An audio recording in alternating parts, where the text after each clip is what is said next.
कैसे हो आप सब लोग। तो फ्रेंड्स, आज के सेशन में हम सीटेट के जो पक्षी वाला पोर्शन आता है ईवीएस में, उसको हम देखते हैं और इसको कवर करने का हम प्रयास करते हैं। यहाँ से क्वेश्चन आपको ज़रूर देखने को मिलते हैं, हर एक पॉइंट मोस्ट इम्पॉर्टेंट है। स्टार्ट करते हैं। पक्षी केवल अंडे देने के लिए घोंसला बनाते हैं। जब अंडों से बच्चे निकल जाते हैं तो वह घोंसला छोड़कर उड़ जाते हैं। घोंसला छोड़कर पक्षी अलग अलग जगह चले जाते हैं, पेड़ों पर, ज़मीन पर और पानी में। यानी जो पक्षी होते हैं किस लिए घोंसला बनाते हैं? केवल अंडे देने के लिए घोंसला बनाते हैं। अधिकतर पक्षियों की आंखें उनके सिर के दोनों तरफ होती हैं। पक्षियों की आंखें कैसी होती हैं? तो इनके सिर के दोनों तरफ आंखें होती हैं। पक्षी एक ही समय में दो अलग अलग चीज़ों को एक साथ देख लेते हैं। हम लोग एक ही वस्तु को एक साथ देख पाते हैं, लेकिन पक्षी क्या होते हैं, एक आंख से दूसरी चीज़ देख लेती हैं और एक आंख से दूसरी चीज़, यानी वह अलग अलग चीज़ों को एक साथ देख लेती हैं, यानी उन पर नज़र डाल लेते हैं। जब अलग अलग चीज़ों पर केंद्रित करते हैं तो उनका देखने का दायरा बढ़ता है। जाहिर सी बात है, जब इधर देखेंगे मतलब एक तरफ देखेंगे और दूसरी आंख से दूसरी तरफ देखेंगे तो उनका दायरा क्या होता है? बढ़ जाता है। जब ये बिल्कुल सामने देखते हैं तो इनकी दोनों ही आंखें एक ही चीज़ पर होती हैं। अगर पक्षी बिल्कुल जस्ट आगे देख रही है या सामने देख रही है तो उस समय इसकी जो है दोनों मतलब नज़र जो है एक ही पर केंद्रित रहेगी। लेकिन अगर दोनों अलग अलग दिशा में देख रही हैं तो वहाँ पे जो है इनका दायरा क्या होता है? तो अधिक होता है। ज़्यादातर पक्षियों की आंखें पुतली घूम नहीं सकती, अतः वह अपनी गर्दन ही आसपास घुमाकर अपने आसपास देखते हैं। अगर पक्षियों की बात करेंगे तो पक्षी की पुतली जो है घूमती नहीं है, इसलिए जो है अपनी गर्दन को घुमा करके इधर उधर देखने का प्रयास करती हैं। पक्षियों के पंख उन्हें उड़ने में मदद करते हैं, उन्हें गर्माहट भी देते हैं। नए पंख आते रहते हैं और पुराने पंख झड़ते रहते हैं। अगर पूछ लिया प्रश्न में पंख का प्राथमिक अंग क्या है तो गर्माहट देना, और द्वितीयक काम क्या है तो उड़ना।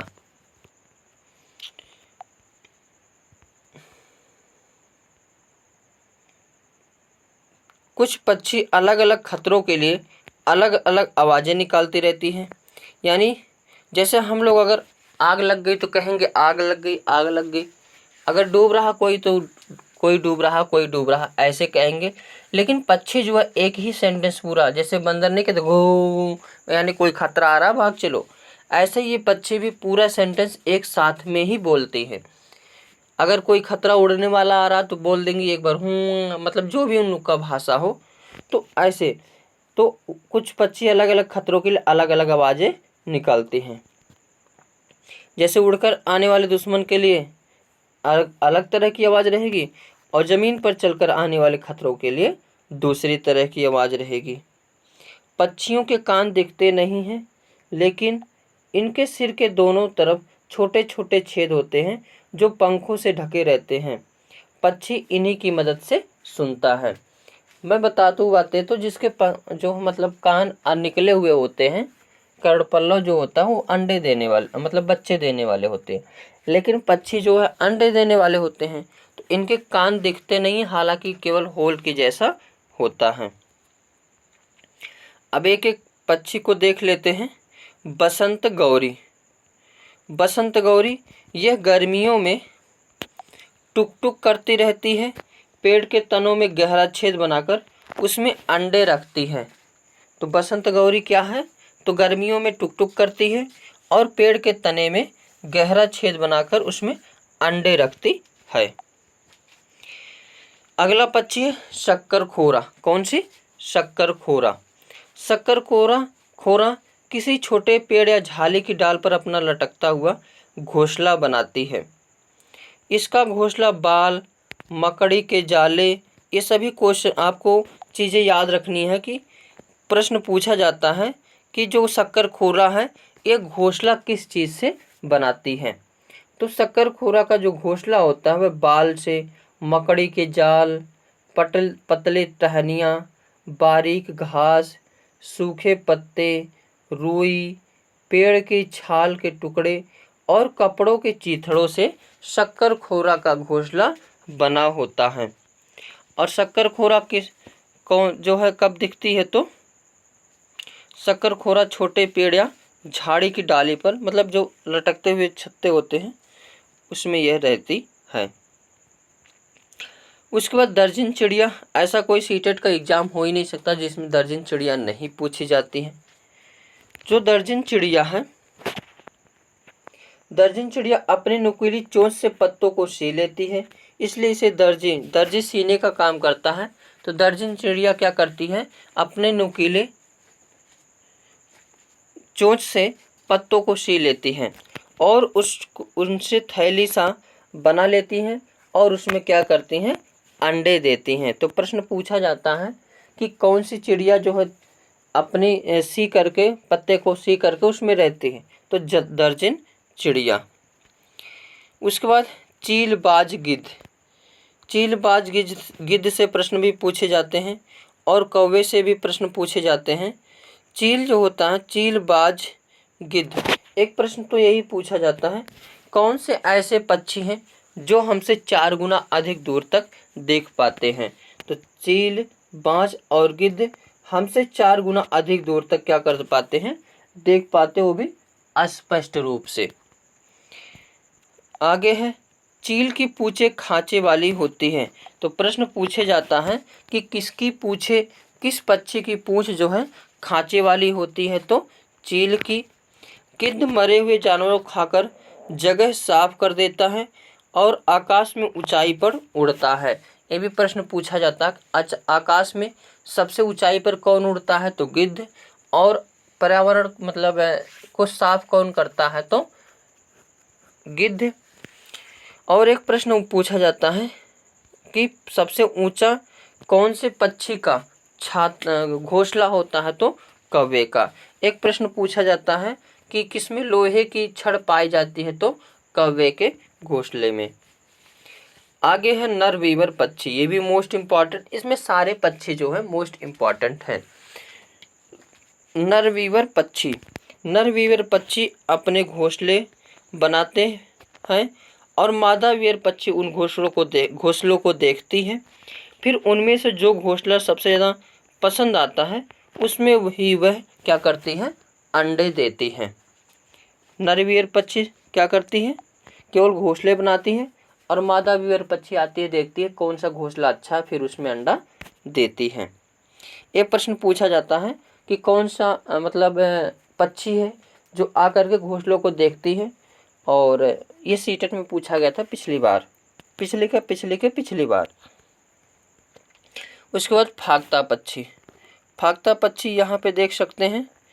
फाख्ता जो है कैक्टस, कांटों के बीच या मेहंदी के पेड़ में अपना घोंसला बनाती है। तो प्रश्न पूछा जाता है कि कौन सा ऐसी पक्षी है जो कैक्टस यानी कांटों के बीच या मेहंदी के पेड़ में अपना घोंसला बनाती है, तो फाख्ता। उसके बाद उल्लू अपनी गर्दन पीछे तक घुमा सकता है, क्या कर सकता है पूरा। सबसे प्रश्न पूछा जाता है कौन सा ऐसा पक्षी है जो अपनी पूरी गर्दन घुमा लेता है, यानी 360 डिग्री तक घुमा लेती है, तो उल्लू।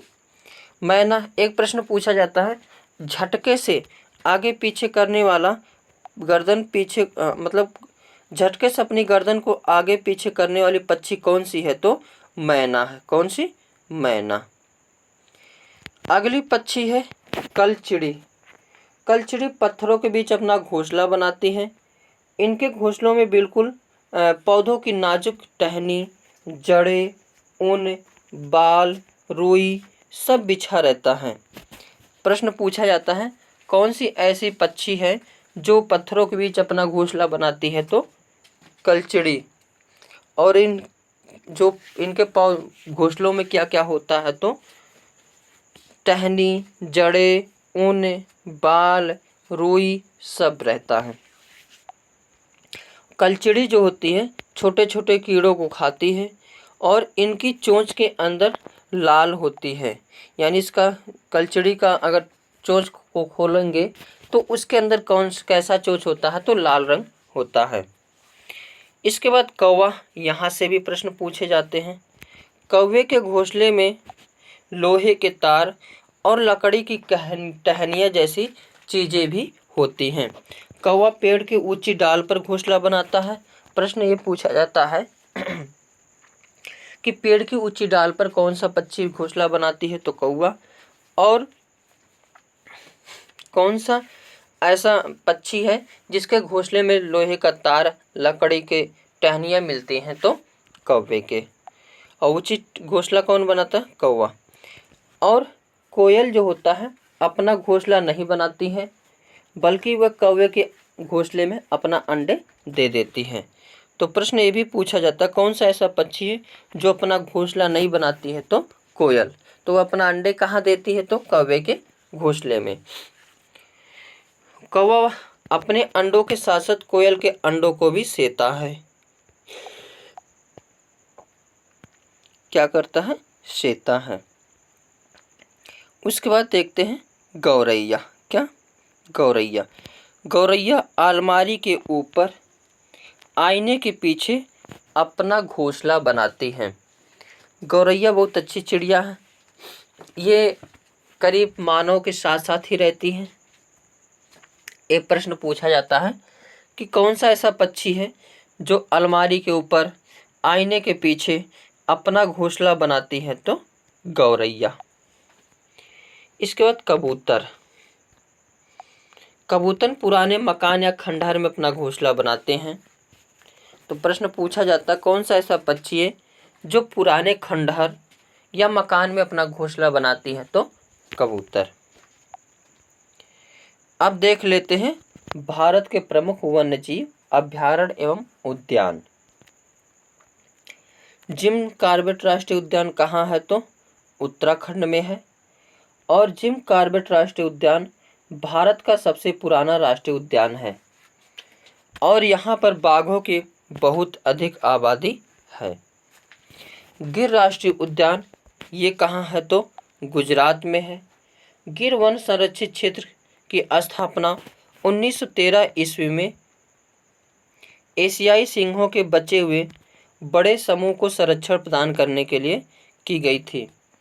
गिर वन राष्ट्रीय उद्यान बाघ संरक्षित क्षेत्र है जो एशियाई बब्बर शेर के लिए विश्व प्रसिद्ध है। ये यूपी टेट के लिए भी क्वेश्चन यहाँ से बनते हैं और सी टेट के लिए भी मोस्ट इम्पॉर्टेंट है। उसके बाद दुधवा राष्ट्रीय उद्यान।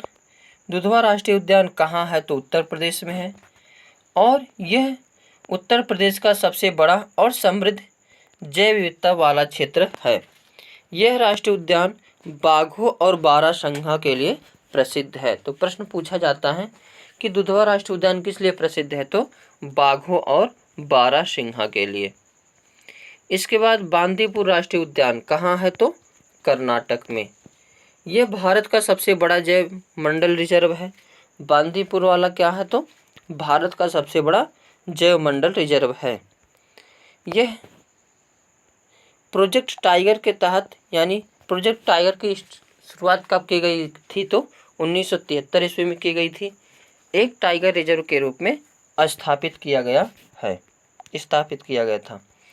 उसके बाद काजीरंगा राष्ट्रीय उद्यान कहाँ है, तो असम में है। यह एक सींग वाले गैंडों के लिए प्रसिद्ध है और इस जो काजीरंगा राष्ट्रीय उद्यान है इसको विश्व विरासत स्थल में भी शामिल किया गया है। कब किया गया है, तो 1985 में। और जो काजीरंगा राष्ट्रीय उद्यान है असम का, इसमें भारतीय बाघों का घर भी कहा जाता है। इस पॉइंट को भी याद रखना है। भारतीय बाघों का घर किसे कहा जाता है, तो काजीरंगा राष्ट्रीय उद्यान असम। बांधवगढ़ राष्ट्रीय उद्यान कहाँ है, तो मध्य प्रदेश में है, एमपी में। और बांधवगढ़ राष्ट्रीय उद्यान मध्य प्रदेश का सबसे प्रसिद्ध राष्ट्रीय उद्यानों में से एक है। इसे 1968 ईस्वी में राष्ट्रीय उद्यान घोषित किया गया। बांधवगढ़ अभयारण्य बाघों के लिए क्या है, प्रसिद्ध है। अगर कमेंट बॉक्स में आंसर लिखना कि सबसे अधिक बाघों की संख्या किस राज्य में है? देश में सबसे छोटा राष्ट्रीय पार्क कौन सा है? तो साउथ बटन है, जो अंडमान निकोबार में स्थित है। देश में सबसे बड़ा राष्ट्रीय पार्क कौन सा है? तो हिमिस है, जो लद्दाख में स्थित है। और अगर कहेगा भारत में सबसे अधिक ऊंचाई इस पर स्थित राष्ट्रीय उद्यान कौन सा है? तो यही है हिमिस राष्ट्रीय उद्यान। पहला बाघ अभयारण्य कौन सा है? तो पहला बाघ अभयारण्य सरिस्का है, जो राजस्थान में स्थित है। भारत में सबसे ज़्यादा राष्ट्रीय उद्यान कहाँ है? तो मध्य प्रदेश में। अभी हमने प्रश्न पूछा था कि भारत में बाघों की संख्या सर्वाधिक कहाँ है? तो एमपी में ही है। अच्छा, आप लोग कमेंट बॉक्स में लिखकर बताइए बाघों की संख्या कितनी है। देश का सबसे बड़ा बाघ अभयारण्य कहाँ है? तो नागार्जुन सागर में है, जो कि आंध्र प्रदेश में स्थित है। विश्व का एकमात्र तैरता हुआ राष्ट्रीय पार्क कौन सा है? तो केबुल लामजाओ है राष्ट्रीय उद्यान, जो कहाँ पर स्थित है? तो मणिपुर में स्थित है। भारत में सबसे ज़्यादा वन्यजीव अभयारण्य कहाँ है? तो अंडमान निकोबार में स्थित हैं। कुछ पौधे यहाँ से भी प्रश्न पूछे जाते हैं सीटेट के लिए, तो इनको भी देखते हुए आगे हम लोग बढ़ते हैं। निपेंथिस निपेंथिस नामक पौधा इंडोनेशिया, ऑस्ट्रेलिया और भारत के मेघालय में पाया जाता है। पहला प्रश्न तो यही बनता है कि निपेंथिस पौधा कहाँ कहाँ पाया जाता है? तो इंडोनेशिया, ऑस्ट्रेलिया और भारत के मेघालय में। निपेंथिस पौधा जो है, यह पौधा कीड़े मकोड़े और छोटे जीवों का शिकार करता है। क्या करता है? कीड़े मकोड़े और छोटे जीवों का शिकार करता है। यह पौधा लंबे घड़े जैसा दिखता है, जिसके ऊपर पत्ती का ढक्कन होता है।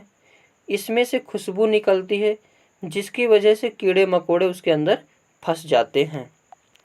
निपेंथिस पौधे को घटपर्णी पौधा भी कहा जाता है। तो प्रश्न पूछता है कि घटपर्णी पौधा कौन सा है? तो निपेंथिस है। और निपेंथिस जो है ढक्के की तरह है, इसमें से बढ़िया महक भी आती है और सुंदर आवाज़ भी आती है। तो आवाज़ और महक से मोहित होकर के इसमें छोटे छोटे कीड़े मकोड़े क्या होते हैं? अंदर चले जाते हैं, जिससे यह ढक्कन नुमा है ये बंद हो जाती है और इसी के अंदर जो है कीड़ों का क्या ये करते हैं? भक्षण करते हैं। एक प्रश्न पूछ सकता है ये भक्षण क्यों करते हैं? तो नाइट्रोजन के लिए, क्योंकि ये जो है नीचे से या वायु से नाइट्रोजन नहीं ले पाते हैं, इसीलिए कीड़ों मकोड़ों को खाते हैं ताकि नाइट्रोजन को क्या करे? कर सके, प्राप्त कर सके। आगे है बरगद। यहाँ से भी प्रश्न पूछे जाते हैं। तो बरगद पेड़ की लटकन उसकी जड़ें होती हैं। एक प्रश्न पूछा जाता है किसमें जो है बहुत सारे जड़ें लटकर जो है जमीन के बाहर होती हैं, किस पौधे की? तो बरगद की। ये टहनियों से निकलती है और बढ़ते बढ़ते जमीन के अंदर चले जाती हैं। यह जड़ें मजबूत खंभों की तरह पेड़ों को सहारा देती हैं। इसके बाद रेगिस्तानी ओक, ये भी मोस्ट इम्पॉर्टेंट है। ऑस्ट्रेलिया और रेगिस्तान में पहली बात ये पौधा पाया कहाँ जाता है? तो ऑस्ट्रेलिया और रेगिस्तान में पाया जाता है। और इसकी ऊंचाई कितनी होती है? तो 11 से 12 फीट। कितनी होती है? 11 से 12 फीट तक इसकी ऊंचाई होती है। और इसमें पत्तियां जो है बहुत कम होती हैं। पहली बात तो ये है, अगर कोई भी पौधा मरुस्थल में तो उसमें पत्तियां कम होगी, ये तो जाहिर सी बात उसकी पहचान होती है। और पत्तियां जो है कांटे का रूप ले लेती हैं। क्यों? क्योंकि ताकि वाष्पोत्सर्जन ज़्यादा ना हो, जिससे पानी का लॉस जो है ज़्यादा ना हो। और रेगिस्तानी ओक की जड़ें ज़मीन से के अंदर, ये भी प्रश्न पूछा जाता है, ये तो 250 से 300 फीट नीचे तक चली जाती हैं। प्रश्न पूछा जाता है किस पौधों की जड़ें 250 से 300 फीट तक नीचे चली जाती हैं? तो रेगिस्तानी ओक तक। और जब तक यहाँ पानी नहीं मिल जाए तब तक यह नीचे जाती रहती है। और पानी पेड़ के तने में जमा होता है। जब कभी इस इलाके में पानी नहीं होता या पानी की कमी पड़ जाती है तो यहाँ के लोग इसके तने के अंदर पतला पाइप डालकर पानी निकालते हैं। और ये जो है रेगिस्तान में इस पौधे को पूजा भी जाता है। आगे है जंगल। जंगल को देखते हैं, यहाँ से भी मोस्ट इम्पॉर्टेंट प्रश्न बनते हैं। तो जंगल अधिकार कानून कब आया था? तो 2007 को। इसके अनुसार जो भी लोग 25 सालों तक जंगलों में एक जगह रह रहे हैं तो यह कानून उन्हें अधिकार देता है कि वह इस जगह पर जो चाहे उगा सकते हैं, उन्हें हटाया नहीं जाएगा। यही प्रश्न पूछा जाता है कि जंगल अधिकार नियम कब आया था? 2007 में। और किस अधिकार के अंतर्गत अगर कोई व्यक्ति जंगल में 25 वर्ष तक रह जाता है तो वह उस क्षेत्र पर उसका अधिकार हो जाएगा? तो जंगल अधिकार कानून 2007। जंगल का संरक्षण वहाँ की ग्राम सभा करती है और खानों की खुदाई और बांधों का निर्माण करने से जंगल खत्म होते जा रहे हैं। अगला है कृषि। कृषि एक प्राथमिक क्रिया है। फसलों, फलों, सब्जियों, फूलों को उगाना और पशुधन पालन इसमें शामिल है। विश्व में 50% लोग कृषि से संबंधित क्रियाओं में संलग्न हैं। भारत की 2/3 जनसंख्या अब तक कृषि पर ही निर्भर है। जिस भूमि पर फसलें उगाई जाती हैं कृषिगत भूमि कहलाती हैं। एक ही प्रकार के फसल उगाने से और कई केमिकल को यूज करने से जमीन क्या हो जाती है? तो बंजर हो जाती है। अब कुछ कल्चर को देख लेते हैं। एग्रीकल्चर क्या है? तो एग्रीकल्चर मतलब होता है कृषि। मृदा की जुताई, फसलों को उगाना और पशुपालन का विज्ञान एवं कला है। इसे खेती भी कहते हैं। एग्रीकल्चर में खेती है यानी कृषि है और इसमें जुताई, बुआई, कटाई ये सब आता है। इसे क्या कहते हैं? तो खेती भी कहते हैं। सेरीकल्चर क्या है? तो रेशम कीट पालन यानी रेशम का उत्पादन करना सेरीकल्चर के अंतर्गत आता है। रेशम के कीटों को वाणिज्यिक पालन यानी इनसे पैसे निकाला जाता है, इसलिए जो है वाणिज्यिक में आते हैं। यह कृषक की आय में पूरक हो सकता है। पिसीकल्चर क्या है? तो मत्स्य पालन यानी मछली पालन करना किसके अंतर्गत आता है? तो पिसीकल्चर। आजकल इस चीज़ को बढ़ावा दिया जा रहा है पिसीकल्चर को कि विशेष रूप से निर्मित तालाबों और पोखरों में मत्स्य पालन करना पिसीकल्चर कहलाता है। विटीकल्चर क्या है? तो अंगूरों की खेती या द्राक्षा की कृषि भी कहते हैं। हॉर्टिकल्चर उद्यान कृषि वाणिज्यिक उपयोग के लिए सब्जियों, फूलों और फलों को उगाना किसके अंतर्गत आता है? तो हॉर्टिकल्चर के अंतर्गत आता है। उसके बाद बीज, यहाँ से भी प्रश्न पूछे जाते हैं। जो पॉइंट लिखा गया बिल्कुल डिट्टो ऐसे ही पॉइंट एग्जाम में आप सभी को देखने को मिलेगा। बीजों को प्राचीन समय में सूखी लौकी में रखकर उस पर मिट्टी का लेप कर देते थे और नीम की पत्तियां इन्हें कीड़ों से क्या करती हैं? थी बचाती थी। अभी भी चावल गेहूं रखा जाता है अनाज, तो उसमें नीम की पत्तियां मिला दी जाती हैं जिससे उसमें कीट जो है नहीं लगते हैं। पौधों स्वयं अपने बीजों को दूर फेंक देते हैं। कैसे फेंकते हैं? तो कपड़ों में चिपक कर चले जाते हैं या फिर पानी के जरिए कपड़ों में चिपक कर, जैसे एक कटीला आता है, कटीला का पौधा होता है वैसे होता है, उसमें कांटे कांटे लगे होते हैं। तो किसी भेड़ या बकरी कोई भी जानवर चरती है तो उसके बाल में लग करके वो कहीं दूर चले जाते हैं। अगर समुद्र के किनारे देखेंगे तो नारियल और समुद्र के पानी से एक जगह से दूसरी जगह बीज उसके चले जाते हैं। सोयाबीन की पत्तियाँ फलियाँ पककर फट जाती है और उसमें से बीज बाहर निकल जाते हैं। ये सब ऐसे ही पॉइंट आपको डिट्टो देखने को मिलेगा एग्जाम में। काली मिर्च, सौंफ, गेहूँ आदि बीज होते हैं। काली मिर्च, सौंफ, गेहूँ क्या है? ये सभी बीज हैं। एक प्रश्न पूछा जाता है कि जो लौंग है ये क्या है? तो कली है। क्या है? कली है। नाशपाती, भिंडी, करेला, टमाटर, चीकू आदि में भी क्या होता है? बीज होता है। तो प्रश्न एक यहाँ से ही बन जाता है, निम्न में से बताओ किसमें बीज होते हैं और निम्न में से बताओ किसमें बीज नहीं होते हैं। मिट्टी में गोबर मिलाने से मिट्टी में कीड़ा नहीं लगता। जैसे पहले दीवार की जो है मिट्टी की दीवार होती थी तो उसमें जो है गोबर मिला करके मिट्टी में उससे लेप किया जाता था, जिससे उसमें कीड़ा नहीं लगते थे। कपड़े में बंधा हुआ बीज पानी में भिगोए गए बीज की तुलना में जल्दी अंकुरित हो जाते हैं, क्योंकि कपड़े में बीज सांस लेने में क्या होते हैं, सक्षम होते हैं। एक प्रश्न यहाँ से पूछा जाता है कि कपड़े की में भिगोया गया बीज जो है जल्दी अंकुरित होता है या फिर जो है पानी में। तो कपड़े में, क्योंकि कपड़े में भिगोने से उसमें सांस लेने की क्षमता बनी रहती है। यदि बीज को कपड़े में बांध दिया जाए और उनमें से आधे अंकुरित हो जाएं और आधी नहीं हो तो इसका क्या कारण हो सकता है। तो या तो बीज क्षतिग्रस्त हो, या बीज में टूट गए हों, या बीज में कीड़े लग चुके हों, इसीलिए यह बीज अंकुरित नहीं होगा। उसके बाद सब्जियां। अधिकतर सब्जियां पौधों के फूल होती हैं और कुछ सब्जियां पौधों का फल भी होती हैं। लोहा, गुड़, आंवला और हरे पत्तेदार सब्जियां में मिलता है। प्रश्न पूछा जाता है, ये मोस्ट इम्पॉर्टेंट हर एग्जाम में देखने को मिलता है कि लोहा किस में पाया जाता है। तो गुड़, आंवला और हरे पत्तेदार सब्जियों में लौह पाया जाता है।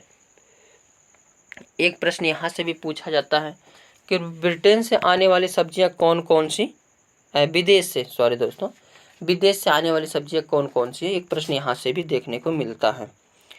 तो हरी मिर्च, टमाटर, आलू, ये सभी कहाँ से आए हैं। तो साउथ अमेरिका से आए हैं। कहाँ से, साउथ अमेरिका से आए हैं। हरी मिर्च हो गया, टमाटर, आलू साउथ अमेरिका से। गोभी, मटर यूरोप से आई। गोभी और मटर कहाँ से आई, यूरोप से आई। काफ़ी, बीन्स और भिंडी अमेरिका से आई। काफ़ी, बीन्स और भिंडी कहाँ से आई, अमेरिका से। सोयाबीन चीन से आई। सोयाबीन कहाँ से आई है, तो चीन से। अब पौधे का भाग जिसे हम खाते हैं, एक क्वेश्चन यहाँ से भी देखने को मिलता है, तो यहाँ इसको भी हम लोग कवर करते हैं। जड़ किसका किसका खाते हैं, तो मूली, गाजर, चुकंदर, इन सभी के हम जड़ को खाते हैं। तना किस किस चीज़ के तने को खाते हैं, तो आलू, प्याज, अदरक, ये सभी क्या है, एक प्रकार के तने हैं, यानी इसके हम लोग तने को खाते हैं।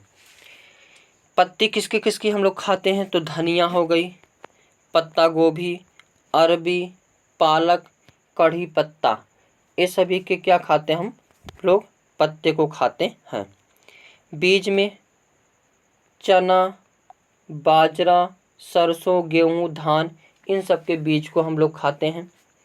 सहजन, केला, कचनार फूल को खाते हैं। तो ये भी प्रश्न पूछा जाता है, किस सब्जियों के फूल को खाए जाते हैं, तो सहजन, केला, कचनार। फली किसकी खाई जाती है, तो मटर की। अब देखते हैं घास। घास का पौधा जितना ज़मीन के ऊपर होता है उससे कहीं ज़्यादा ज़मीन के अंदर फैला हुआ होता है। घास की जड़ें बहुत मजबूत होती हैं, इन्हें खुरपी से खोदकर निकाला जा सकता है। ये सारे पॉइंट इम्पॉर्टेंट हैं, सभी पॉइंट देखते हुए चलेंगे। जड़ें पौधों को सहारा देने का काम करती हैं, जल तथा खनिजों को अवशोषित करती हैं। जिस मैदान में 1 टिन बीज बोए जाते हैं उसे 1 टिन ज़मीन बोलते हैं। एक प्रश्न पूछा जाता है, 1 टिन ज़मीन क्या होती है, तो जिसमें मैदान में 1 टिन बीज बोए जाते हैं उसे हम 1 टिन ज़मीन बोलते हैं। ये मोस्ट इम्पॉर्टेंट ये भी है। कुड़कू झारखंड की एक आदिवासी जनजाति है। कुड़कू भाषा में जंगल को क्या कहा जाता है, तो तोरांग कहा जाता है।